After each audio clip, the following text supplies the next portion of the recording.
I'm Raymond Becken. As far as living here, I think it's excellent, especially for any handicapped person or elderly person. You're well taken care of here. Do you ever get lonely? Who doesn't? Of course you're going to get lonely at some time.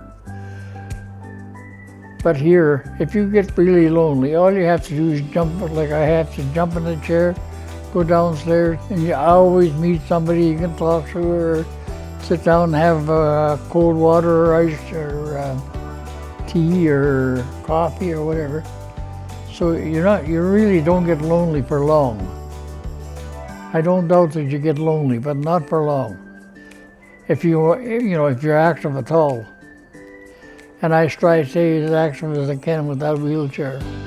I have an electric wheelchair over there, which hasn't been run since I got here, just to put in the corner and back.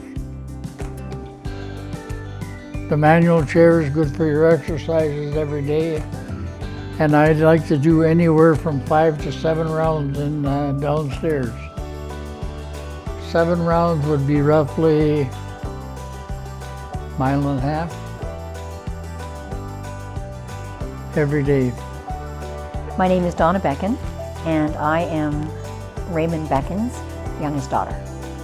Dad was living a long way, so one of the first benefit, of course, is that he's close. Dad lives about 5 minutes from myself and my husband, and so the convenience of St. Andrews has been fantastic.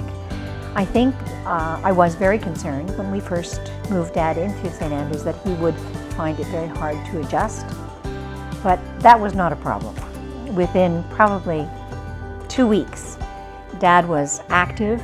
He was playing shuffleboard, he was doing the carpet bowling, he even tried to go to bingo one time. It wasn't for him, so that's okay, but he tried it. And I think he assimilated into the environment so easily because the people here make it a family. They have a community here, and I think that's the number one thing. They are a community. They each take care of each other. And so even if I wasn't around or any of the other kids weren't around, I knew that Dad had plenty of people that were kind of keeping an eye on him and watching out for him. And I think that's one of the big things that you get here, is that. I did take him back to Priestville, his hometown, and we were there for a little while, and we were getting his house ready to go for sale. And I said, he was giving me a hard time about something, and I said, Dad, you be careful, I'm gonna, leave you here in Priestville. He said, you wouldn't get to the edge of town before I'd have flagged you down. I'm going home with you. So I knew that he'd made the right decision, and he was really happy here. So that's good. I'm glad I moved though. I'm very glad I moved. At least I'm with my children. So if I was to say, pass away tomorrow, I'd be a very contented man because I'm with my family.